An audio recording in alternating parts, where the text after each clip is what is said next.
Hey, this is Tony Buffum and Matt Matola with Human Cloud. We're here at SIA's CollaborationX conference live in Dallas, Texas. And today we're talking to Brian Evergreen, author of Autonomous Transformation and a keynote speaker at this event.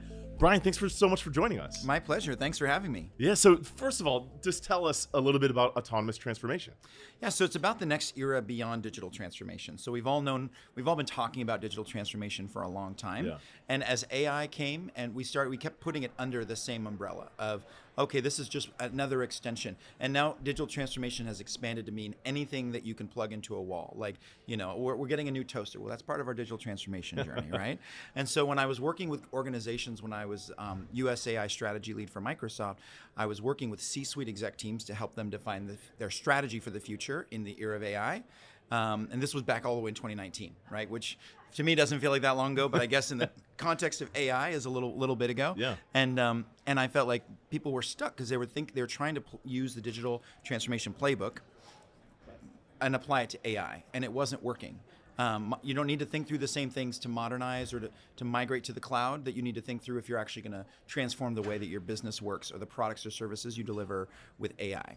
And so I felt like we need to actually just change the framing of the conversation away from digital transformation to what it is more accurately is, which is we've been moving from analog to digital, and the next mile marker is autonomous. Yeah. Not to mean organizations are going to be fully autonomous or that the transformation is going to happen autonomously, certainly not, but just that the same way that digital capabilities transformed how we deliver value, so too will autonomous. Started writing about that in 2021 online. Wiley said, hey, do you want to write a book about that? It came out in 2023, and I left Microsoft. Oh, wow. And so now it's just you. It's the Future Solving Company. Yeah, that's my company. Future Solving Company. Well, so I want to talk more about that. Before we get into that, as you were describing, the first thing I thought of is, what about those organizations that are still struggling on their digital transformation journey? Is it sequential? Like, okay, we gotta check all these boxes before we start embracing autonomy. Because if that's true, they're probably going the way of the dodo. 100%. I get that question all the time. Yeah. And the answer is no, it's not sequential. So there's some organizations that I've worked with and that we were working with when I was at Microsoft Research where they were sort of leapfrogging, especially some of the sectors that have traditionally struggled with digital transformation because they're not already as digital as something like finance, for example, right? And so there's aspects, depending on what you're working on, where it might make sense. That's one of the things I share with organizations all the time and leaders is, you don't want to think about it as, because how often do you hear, well, we're on a digital, we're going through our transformation. It's part of our transformation. And the thing I like to ask is, okay, into what? What are you transforming into? Because transformation is a change process, but you're going from one state to another. And so it's not about even necessarily you need to all be in your digital transformation, or now you need to set that aside and get into your autonomous transformation. What I usually like to share, or what I always share, not even usual, but I always share is you have to start with what your vision is for how you're going to create more or better or different value for your organization, for your clients, your partners, your ecosystem. And then that will determine, based on what it is where you're trying to go, you might need to do some digital transformation.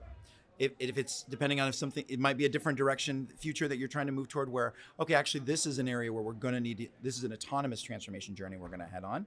And for companies like Klarna, if you saw the recent news of what they've been going through, they need an analog transformation, right? Yeah. So it's not a linear, sequential thing. It's really more defined by the actual goals that you have. What I like is your experience really introduced you into this area of this autonomous transformation the way you just described it, and it drove you to be independent and work for yourself and really kind of evangelize, what's happening and help organizations along the way. And that's frankly part of what you wrote your book about, Human Cloud, which is right in front of us. Plug it. More of the. It seemed like a good opportunity. Yeah. Well, and it's the namesake of our company. I should have brought my book. But I think what's cool about it is your book, which you wrote back in. Technically 2019. 2019. Technically 2016, as you know, because you started It takes a while. Right. Yeah. It takes a while. That's right. And the publishers go, wow, this is overnight success. You go, no, actually, this is 10 years. Exactly. And we wrote this in a way that was for the next 10 years, not this moment, right? So we wrote this in 2019. It launched the month of COVID. So the worst book rollout strategy ever, because every talk and right. out the wayside. But the premise was still true, which was, hey, we're shifting to be more digital, and work is going to go from I'm working at my office to I'm working in the cloud. And you still might be in person, but to your point, the end state is what's important, not the middle state. And so whether it's I'm a full-time employee or a contractor, whatever, what's that end state? How do we best get there? And so for you, tell us about digital to autonomous, right? Well, before that, a point I wanted to land is we all resemble exactly that. Like all of us worked at big companies, got really passionate about what we saw happening and said, you know what, I'm going to be independent. And at the same time, we're talking about how more and more people are going independent. That's exactly it. So I'm sorry. And let me add, Brian, because we loved our experience working for the large companies. Oh, yeah. Right? This is one thing we talk about in the book is, early stages of freelance and gig was people saying, screw my boss, yada, yada, yada. And it was like, I don't think you're going to be that good of a consultant. If, one aspect between all of us here is we can go back to the company we worked at 100%. And we got plenty of people that love us. Our performance reviews look good. So I want to make sure I call that out, right? This is not a rogue, down with companies and bosses. No, this is just a more efficient way to get work done. That's right. And I would even say it's to add on what you're saying is it's really less about trying to run away. What you described is running away from a bad boss, right? Which is very understandable. And in our cases, I know from mine, it sounds like yours too. It's more about what we're running toward. My boss was at my wedding. I love my boss to death. My boss from Accenture, from my time at Accenture, my boss and my boss's boss from Accenture were both at my wedding. So 100% know what you mean. They flew they're running towards, right? It's like, yeah. And to be honest, sometimes it means you work more for the large company because you can work across the company. Yeah. So no longer stuck in a silo, which I know that's probably when you talk about AI and transformation, no longer stuck right here, go across the company. So So back to your question about digital transformation. Okay, digital to autonomous. And I do want to, one more plug. When we wrote this, it was about deep learning, machine learning, neural networks, computer vision. Yep. And then it does feel like I woke up overnight and, oh my God, an LLM can do a lot of what prior wouldn't happen. I'll give you one more example. We shipped a platform in under 15 days that prior would have taken at least 5 months, probably 6 months of dev time. So I've seen it now with my own eyes, how crazy this transformation is.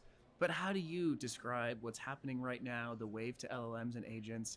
How would you describe this? So thank you for asking. I love, this is my favorite thing to talk about. I could talk about it all day. And I know we probably don't have that much time, but okay. All right. I'll be fast. So I'll use 9. No, just kidding. So in terms of where I see things headed, well, one, it's funny because we were using LLMs within Microsoft, and I was in Microsoft research before I left. So we were using them. We actually had access to ChatGPT before it came out. We were deploying autonomous AI agents before DALL-E 2 was, before DALL-E was released. Was it Clippy? Right. So just kidding. Nice. Okay. Just kidding. I said autonomous. No. It's a Microsoft joke that none of Generation X will understand. Oh yeah. What's a Clippy? Gen X won't understand, or Gen Z? Clippy. Oh, okay. Yeah. How would you describe Clippy? Because I will pull up a picture. I wore the Clippy costume one time. You did? Nice. Yes. Okay. I have that evidence somewhere. Okay. Yeah. When we edit this, we need to bring up that picture. Yeah. Nope. Just doesn't need. Yeah. It was so sweaty. You said you pulled the evidence. So sweaty. It was like 30 years old. Oh no. Oh, the actual Microsoft. Yes. One. Oh, I thought you meant like you made one for Halloween. Oh no, my the goodness. actual Clippy costume. Wow. Yeah. That's part of the legacy, I guess, right? Yes, exactly. No. Yeah. Let's get back. Let's get. Yeah. Let me bring this train back on the I will rails. say before we move on that I always like changing Clippy into like the magician guy. I thought that was really great because you could change it right into like 7 different or 10 different people. So anyway, so how I see it. So we were deploying autonomous AI agents before anyone had heard of ChatGPT. And so it's interesting because where I thought things were headed was actually a little bit different. I did not expect language models to explode the way that they have. And the reason, and now in sort of looking backwards, right, hindsight's 2020, I now can see how and why. It's because anyone and everyone, see, we've all been in places like Microsoft. We've all experienced AI and seen what it can do from case studies and working with customers firsthand. But for the average person, they hadn't ever had that same visibility. And ChatGPT suddenly gave them visibility into, oh my goodness. So they went from never experiencing AI to now can just type in and experience it firsthand. Whereas many of us had already experienced computer vision to recognize defects, or we'd experienced other real world AI cases and deployments. And so language models in comparison to that is, to be honest, isn't even the most exciting category of the 27 categories of AI, according to Gartner. And to your point about the ones you listed. And so like reinforcement learning is a really exciting category, right? But that's not being talked about right now because Gen AI has sort of taken center stage, and that's all anyone talks about right now. So how I see it, one is that I think that we're going to be moving into a future where agents and not language model agents. So the agents we were building and deploying with clients, language models were we weren't even using language models. They weren't even anywhere on the architecture. So we were creating data-driven simulations or first principle simulation of either a physical environment or data-driven simulation of a digital environment. We were training AI based on using reinforcement learning to learn skills.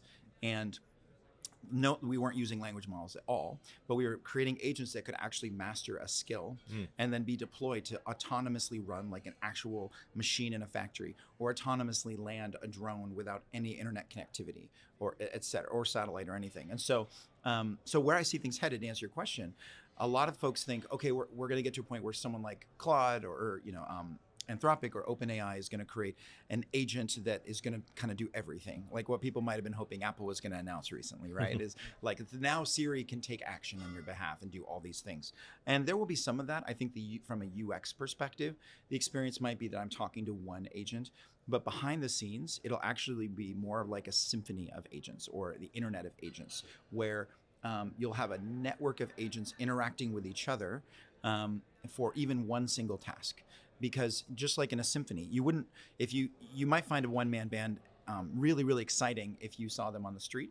But if you bought tickets to go see Beethoven's, Third Symphony, and the curtain opened up and there was the one-man band, you'd want your money back, right? And that's what happens with AI agents is you see these things that are great in these sort of controlled environments. Then you try to bring it to enterprise, the curtain opens and you're like, this is not useful here.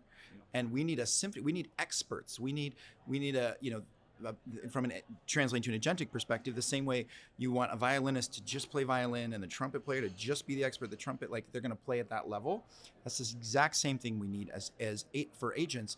And then we can compose the future of work across them, and we can orchestrate across them.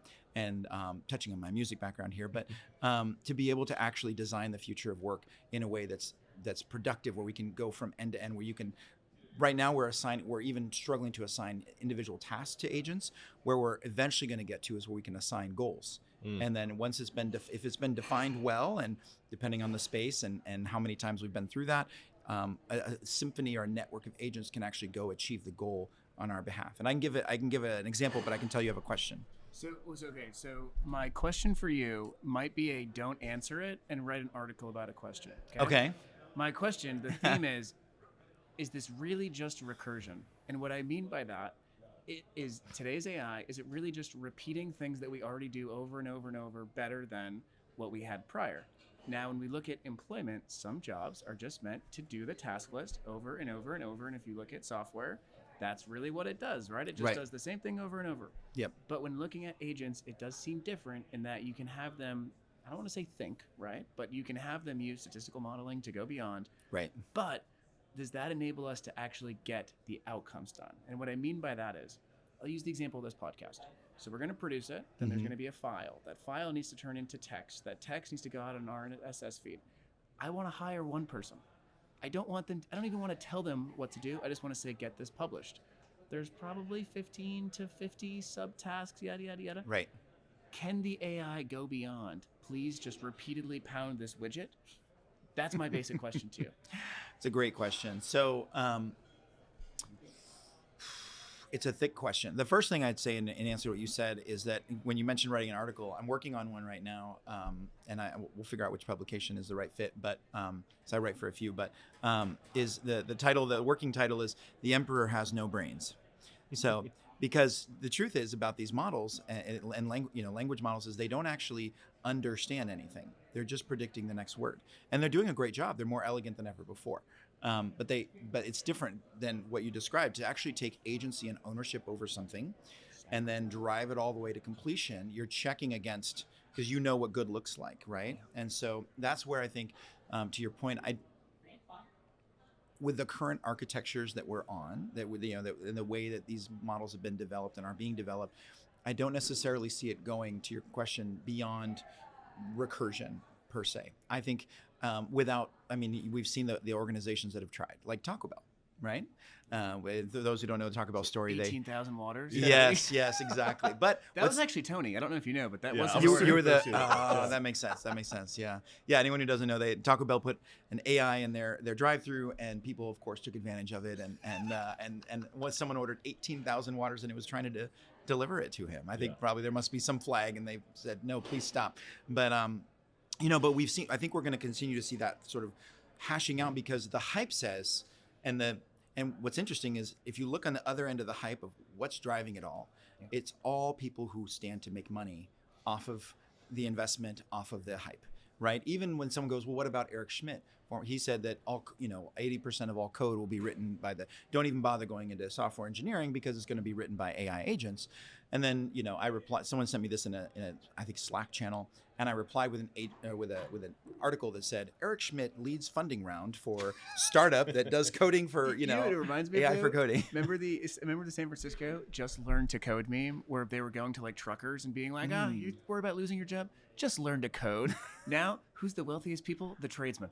Right, so right, that yeah. flopped. The whole Yeah. And then the current one is like, don't go to college. Who's saying that? People that went to college. Right, exactly.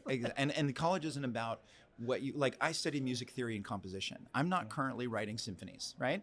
But it's about learning to learn, right? More than anything. And I say, rather than trying to pick something you're definitely going to get a job from, pick something that you would be excited about learning, and then dive in with all that passion. And then when it's time to get a job or learn on the job, you'll have the skills to learn whatever you need to learn. So that's a really good point. I'm going to send that to my 16-year-old as he's thinking about college, because so many kids stress out about, they feel like they pick a major and they're picking the rest of their life. The fact of the matter it's is, stressful. It's just about, what was yours? Finance and accounting.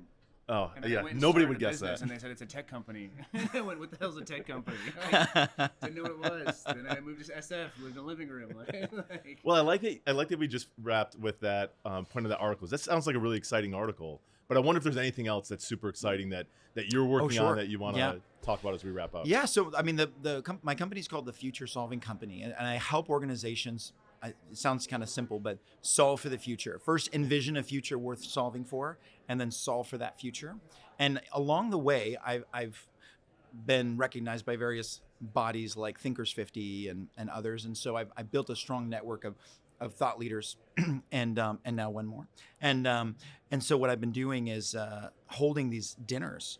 And this is the newest thing. I'm continuing to do the other stuff, and that's standard. That's great, and I help organizations transform. But the thing I'm excited about right now is I've been holding these dinners that initially started out as just a way to convene, senior executives in a high trust environment to dialogue with a thought leader on, the most pressing topic. And initially it was me traveling to all these. And then this year I started experimenting with sending other people, where I wasn't the speaker. It was, Cassie Kozerkov, if you know Cassie, or some others. And now I partnered up with Thinkers 50, and we're going to be doing these. We've already done over 60 of them. We've done them over, in cities all around the world, and so it's called the Future Solving Club, where we're taking that virtual. So and it's still 20 to or so senior VP plus executives at $1 billion plus companies.